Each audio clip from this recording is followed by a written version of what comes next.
Sincere greetings from DS English, this is Deepmala Sharma और आज की इस वीडियो में हम क्लास 12 के स्टूडेंट्स के लिए उनकी बुक फ्लेमिंगो की थर्ड पोएम कीपिंग क्वाइट के most important multiple choice questions discuss करने वाले हैं। इससे पहले बेटा अगर आपने मेरी एनसीईआरटी क्वेश्चन आंसर्स वाली वीडियो इसी पोएम पर और एक्सप्लेनेशन वाली वीडियो को अब तक नहीं देखा है तो आप उन दोनों वीडियोस को भी ज़रूर देख लेना।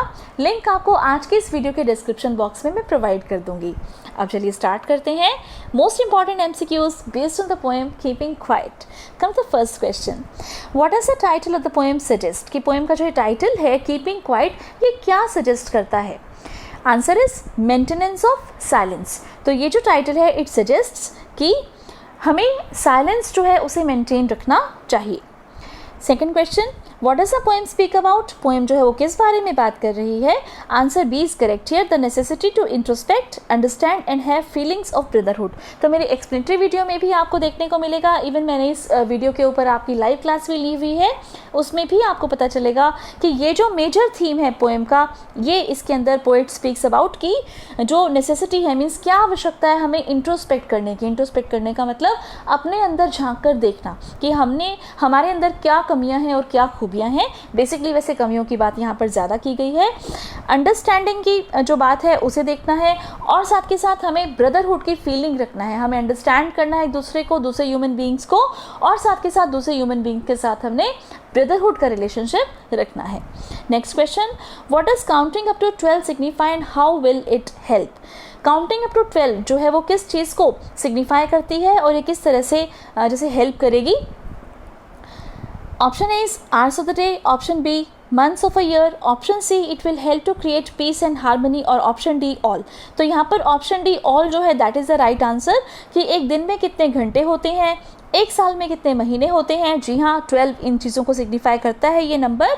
और साथ के साथ जो है अगर 12 तक गिनेंगे तो उस समय हम क्या करेंगे? It will help to create peace, इससे शांति स्थापित होगी, और हार्मनी मीन्स आपस में सामंजस्य स्थापित हो पाएगा। What is the poet's pen name? Poet का पेन नेम क्या है? मीन्स जैसे पोएट का जो ओरिजिनल नेम है वो तो कुछ और है, लेकिन उसका जो पेन नेम है, जिस नाम से वो पोएम्स लिखते हैं वो क्या है? That is Pablo Neruda. What is the style of the poem symbolise that the poet use to write with? जो पोएट स्टाइल जो यूज़ कर रहे हैं इस पोएम के अंदर, जिसके अंदर वो लिखते हैं, उस स्टाइल का क्या नाम है, क्या तरीका है पोएट के लिखने का, वो क्या सिंबलाइज करता है? तो इस पोएम में जो पोएट का स्टाइल है that symbolises desire and hope. Okay, what is the original language of the poem? Desire and hope का मतलब क्या होता है? डिज़ायर का मतलब आशा, मीन्स पोएट भविष्य के लिए पॉजिटिव कुछ सोच रहे हैं, और होप का मतलब ये भी आशा ही होता है वैसे तो, कि भी कुछ ना कुछ हमारी लाइफ में अच्छा होगा, राइट? तो इस बारे में पोएट्स यहाँ पर सजेस्ट कर रहे हैं। What is the original language of the poem? Basically the poem was written in which language? कौन सी लैंग्वेज पे जो पोएम है उसे लिखा गया था? Answer is Spanish. What is the essence और message of the poem? Poem का एसेंस या मैसेज क्या है? Answer is introspection and retrospection to be more peaceful and be in harmony. Okay, कि जो इंट्रोस्पेक्शन है मीन्स हम पहले अपने अंदर झांक कर देखें कि हमारे अंदर क्या कमियां हैं, और फिर उसके बाद हम उसी तरह से बिहेव करें। ओके, उन कमियों को दूर करते हुए बिहेव करें ताकि इस वर्ल्ड के अंदर पीसफुल माहौल बन सके, हारमोनियस माहौल बन सके। What does the poet feel is needed to be at peace? Poet क्या चीज़ महसूस करते हैं जो शांति में होनी चाहिए? दैट इज़ सोल सर्चिंग, कि हमें अपनी आत्मा की आवाज़ सुननी चाहिए, हमें देखना चाहिए कि हमारी अंतरात्मा हमसे क्या कह रही है। According to the poet what creates barriers? Poet के हिसाब से बैरियर्स क्या चीज़ क्रिएट करती है? देखिए, आंसर इज लैंग्वेजेस। पोएट कहते हैं कि लैंग्वेज जो है वो अलग अलग देशों की अलग अलग भाषा जो है वो हमारे बीच में एक बाधा बन जाती है जब हम अपनी फीलिंग्स को कन्वे करना चाहते हैं। When we try to convey our feelings mutually, तो उस समय पोएट कहते हैं कि इस लैंग्वेज के बैरियर को हटा दो और सब लोग साइलेंट हो जाओ। Why does the poet ask people not to speak? Because it creates barriers or obstacles in the form of misunderstanding amongst the people. तो देखिए, जो पहले वाला क्वेश्चन है ये उसी से रिलेटेड है, केवल थोड़ी सी फॉर्म चेंज की है क्वेश्चन की, कि पोएट जो है वो शांत रहने के लिए क्यों कहते हैं, कुछ ना बोलने के लिए क्यों कहते हैं? क्योंकि अगर कुछ कोई बोलेगा तो इससे जो है बैरियर्स क्रिएट होंगे, रुकावटें आएंगी, किस चीज़ में? एक दूसरे को समझने में। What is the rhyming scheme used in the poem? Poem के अंदर जो राइमिंग स्कीम यूज़ की गई है वो क्या है? देखिए बेटा, इसके अंदर बेसिकली कोई भी राइम स्कीम नहीं है। The poem is written in free verse. How is keeping quiet related to life and can change attitude? Keeping quiet जो है वो जीवन से कैसे जुड़ा हुआ है ये चीज़, और वो किस तरह से हमारे दृष्टिकोण को बदल सकती है? देखिए, answer is it helps to think and search soul, helps to scratch one's soul, helps to develop new thinking process. Answer is actually all of these, क्योंकि अगर हम शांत रहेंगे तो इस तरह से हमारा जो दृष्टिकोण है वो बदला जाएगा और इससे हम कुछ सोच पाएंगे, हमारी सोल को सर्च कर पाएंगे, हम दूसरे की आत्मा को भी देख पाएंगे कि दूसरे वाले की आत्मा में क्या है, वो कैसा महसूस कर रहा है, और इस तरह से हमारी एक नई जो थिंकिंग प्रोसेस है वो डेवलप हो पाएगी. How will keeping quiet protect our environment? Keeping quiet जो है वो हमारे एनवायरनमेंट को कैसे प्रोटेक्ट करेगी? By creating peace and brotherhood feelings. ये शांति स्थापित होगी और सभी भाईचारे की भावना से रहेंगे. What is destroying the environment? क्या चीज़ ऐसी है जो पर्यावरण को खराब करती जा रही है? Option A unthoughtful actions, option B violent actions, option C speaking without thinking, और ऑप्शन डी ऑल. तो देखिए, ये तीनों के तीनों जो ऑप्शन हैं ये करेक्ट हैं, क्योंकि इस तरह के काम जो हम बिना सोचे समझे कर लेते हैं, इस तरह के हिंसक काम जिससे किसी को हिंसा पहुंचती है, चोट पहुंचती है, नुकसान पहुंचता है, या हम बिना सोचे समझे कुछ भी बोल देते हैं, तो इन सब चीज़ों से हमारा आसपास का जो माहौल है वो डिस्ट्रॉय होता है. Option D is right here. What does number 12 represent? अब नंबर 12 जो है वो क्या रिप्रेजेंट कर रहा है? It represents hours of the day and months of a year. कि एक दिन में जो है वो कितने घंटे होते हैं? 12 घंटे का दिन, 12 घंटे की रात के हिसाब से हम सोच सकते हैं. और एक साल में कितने महीने होते हैं? तो वो भी 12 होते हैं. What is the poem keeping quiet teachers? क्या लेसन हमें मिलता है पोएम से सीखने को? To be peaceful, thoughtful and have feelings of brotherhood. कि हमें एकदम शांत रहना चाहिए, हमें सोच समझ कर काम करना चाहिए, और एक दूसरे के प्रति हमारे अंदर भाईचारे की भावना होनी चाहिए. Not move our arms, what does this expression refer to? कि हमें ज़्यादा अपनी बाजुओं को नहीं हिलाना है. इसका क्या मतलब है? इसका ये मतलब है कि sitting still without any movement. Okay, कि हमें एकदम शांत बैठना है बिना किसी मूवमेंट के. Why silence treated as a big issue? Silence जो है वो बहुत बड़ा एक इशू माना गया है. कैसे? It helps to search our soul, helps us to analyse our actions, helps us to be thoughtful and find our true self. Option D is right here, all of these. क्योंकि जो silence है वो ये सब काम करेगा, वो हमारी सर्च पूरी करेगा सोल के प्रति, फिर वो हमें हमारे एनालाइज करने में हमारे एक्शंस को एनालाइज करने में हेल्प करेगा कि हमने जो काम किए हैं वो सही हैं कि गलत हैं, और साथ के साथ वो थॉटफुल जो है हमें थॉटफुल बनने में मदद करेगा, और हमारी असली सेल्फ क्या है उस तक पहुंचने में भी मदद करेगा. What should not be confuse with total inactivity और डेथ? क्या चीज़ ऐसी है जो टोटल इनएक्टिविटी या डेथ के साथ कंफ्यूज नहीं की जानी चाहिए? That is stillness and silence. तो पोएट यहाँ पर बार बार कह रहे हैं कि मैं कह रहा हूँ कि भी तुम्हें शांत रहना है, कुछ भी नहीं करना है. इसका मतलब ये नहीं है कि भी डेथ को एडवोकेट कर रहा हूँ मैं. तो आप डेथ से या टोटल इनएक्टिविटी से इस चीज़ को बिल्कुल भी कन्फ्यूज मत करो. What can be a cure or an antidote to violent actions? कि जो वायलेंट एक्शंस हैं उनके ऊपर क्या चीज़ ऐसी है जो उनको ख़त्म कर सकती है? That is practice of silence. कि हम अगर चुप रहने की प्रैक्टिस करें तो जितने भी बुरी चीज़ें हैं हमारे आसपास, वायलेंट एक्शंस हैं, वो सब ख़त्म हो सकते हैं. What is a sadness in the poem that the poet speaks about? Poet किस तरह की सैडनेस के बारे में बात कर रहे हैं, उदासी के बारे में बात कर रहे हैं? Answer is option A violence because of unthoughtfulness of the people. क्योंकि एक तरह की वायलेंस है. ओके, लोग हिंसक हो चुके हैं क्योंकि आपस में वो सोच समझकर कोई भी एक्शन नहीं कर रहे. What is the earth symbolise? Earth यहाँ पर क्या सिम्बलाइज करती है?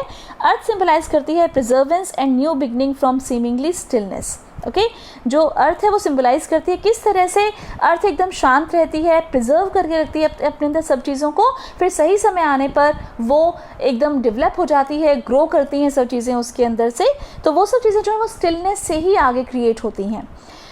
What is always alive when everything even when everything seems to be dead और still? Answer is earth and nature are always alive. जिस समय हमें ऐसा लगता है कि सब कुछ ख़त्म हो चुका है, सब कुछ डाई हो चुका है, डेड हो चुका है, तो उस समय जो है उस समय भी कोई चीज़ ऐसी है जो ज़िंदा रहती है. वो क्या है? तो दैट इज़ अर्थ और nature. Okay, why does the poet request people to keep quiet? Poet जो है वो लोगों को क्यों रिक्वेस्ट कर रहे हैं बार बार to keep quite?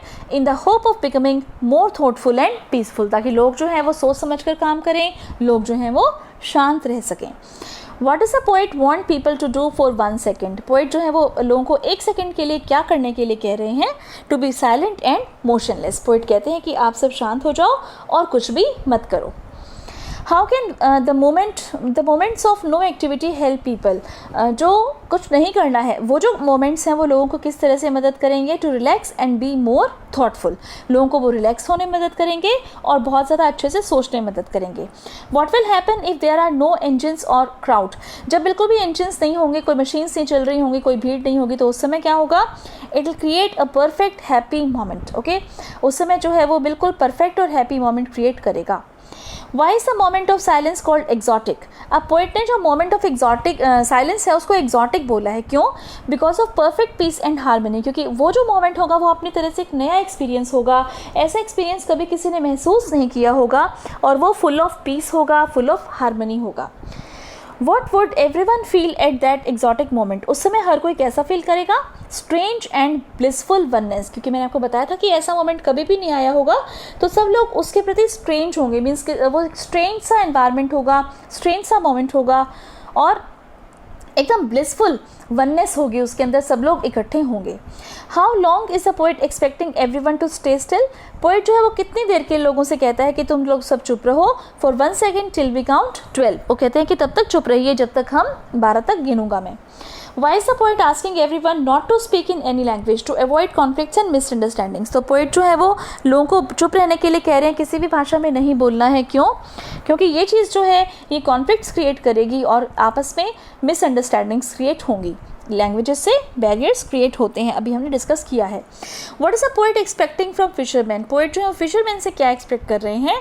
To think and stop harming the fish. Okay, fisherman से ये एक्सपेक्ट कर रहे हैं पोइट कि वो थोड़ी देर के लिए रुके और जो वेल्स हैं, जो फिश हैं, उनको नुकसान पहुंचाना बंद करे। While gathering salt, what will happen to the man if he keeps silent for a moment? जिस समय जो वो इंसान है जो कि नमक को इकट्ठा करने का काम कर रहा है, तो उस समय जो है जब वो शांत रहेगा तो उस समय वो क्या कर पाएगा? He will think of the harm and the salt is doing to his hands. उस समय वो ये सोच पाएगा कि सॉल्ट जो है, नमक जो है, उससे उसके हाथों को कितना नुकसान हो गया है। What does hurt hand refer to? जो hurt hand है उसके हाथ पर जो जैसे जो चोट जो उसके हाथ पर जो इंजरी हुई है बिकॉज ऑफ सॉल्ट, उससे क्या पता चलता है हमें? इससे हमें ये पता चलता है growing insensitivity of men to pain, कि हम लोग कितने इनसेंसिटिव हो गए हैं पेन्स के प्रति, यानी कि आज इंसान ज़्यादा से ज़्यादा पैसा कमाने के चक्कर में इतना ज़्यादा लगा हुआ है कि वो अब ये महसूस ही नहीं कर पा रहा कि वो कितना ज़्यादा पेनफुल हो चुका है अंदर से। How will silence benefit the man and nature, जो साइलेंस है जिस समय वो शांत रहने के लिए कह रहे हैं पोइट, उससे मैन को और नेचर को क्या बेनिफिट मिलेगा, क्या फ़ायदा मिलेगा? Man will stop hurting nature and both will heal themselves, जो इंसान है उसे ये फ़ायदा मिलेगा कि वो जो है कुछ समय के लिए अब नेचर को हर्ट नहीं करेगा और इस तरह से दोनों ही जो हैं अपने आप को हील कर पाएंगे। Which images in the poem show that the poet condemns or hate violence? कौन सी इमेजेस ऐसी हैं जो पोएम में शो करती हैं कि पोइट जो है वो घृणा करता है हिंसा से? Fisherman not harming whales, wars living behind, no survivors to celebrate, poet's refusal to deal with the death, या ऑल ऑफ दीज? तो देखिए all these is the right option here, क्योंकि फिशरमैन के बारे में पोइट ने एग्जाम्पल दिया है कि वो उस समय वेल्स को हार्म नहीं पहुंचाएंगे। वॉर्स के बारे में पोइट ने एग्जाम्पल दिया है कि इस तरह के जो वॉर्स हैं जो कि ग्रीन गैस से लड़े जा रहे हैं या जंगल में आग जैसे लगा दी जाती है, तो इस तरह से जो भी वॉर्स हो रहे हैं, तो ये जो वॉर्स हैं इनकी भी इमेज पोइट ने क्रिएट की है एंड मोर ओवर उसे डेथ की इमेज भी क्रिएट की है, और इस तरह से वो ये बताना चाहते हैं कि इन सब चीज़ों से उनका कोई भी वास्ता नहीं है। What symbol from nature the poet uses to prove that keeping quiet is not total inactivity? तो पोइट ने नेचर से क्या सिंबल लिया है ये बताने के लिए कि कीपिंग क्वाइट का मतलब ये नहीं है कि वो टोटल इनएक्टिविटी को मीन्स पूरी तरह से निष्क्रिय होने को एडवोकेट कर रहे हैं, उसकी वकालत कर रहे हैं। तो नेचर एंड अर्थ, पोइट ने यहाँ पर नेचर का एग्जाम्पल लिया है, अर्थ का एग्जाम्पल लिया है। एक्सप्लेनेटरी वीडियो में आपको बहुत अच्छे से इस चीज़ की एक्सप्लेनेशन मिल जाएगी, आप वहाँ से भी इसको देख सकते हैं। What are the different kinds of words mentioned in the poem? तो कौन कौन से वर्ड्स का डिस्क्राइब किया है पोइट ने इस पोएम के अंदर? War against humanity, yes. War against nature, yes. Wars with gases and fire, yes. तो सभी तरह के जो वॉर्स हैं इनको डिस्क्राइब किया है पोइट ने इस पोएम के अंदर। ह्यूमैनिटी के खिलाफ जो वॉर है, नेचर के खिलाफ जो वॉर है, या गैसेज और फायर के खिलाफ जो वॉर है, all of these is the right answer. What can human beings learn from nature? Human beings जो है वो नेचर से क्या लर्न कर सकते हैं, सीख सकते हैं? Working with silence. Last question, how does a poet perceive life? Poet जो है वो लाइफ को किस तरीके से देखते हैं? दरअसल पोएट के हिसाब से जो लाइफ है that is a continuous evolution of nature. Poet के हिसाब से जो लाइफ है वो एक लगातार एक विकसित होने वाली नेचर है। ओके, मीन्स जो लाइफ है वो लगातार विकसित होती रहती है, मीन्स चलने का नाम ही जिंदगी है, according to the poet Pablo Neruda in this poem. So if this video is really helpful to you, don't hit to press the like button, and for more such educational and informative videos, please subscribe to my channel. Also press the bell icon for notifications, and see you in the next video. Thanks a lot for watching once again. Bye bye.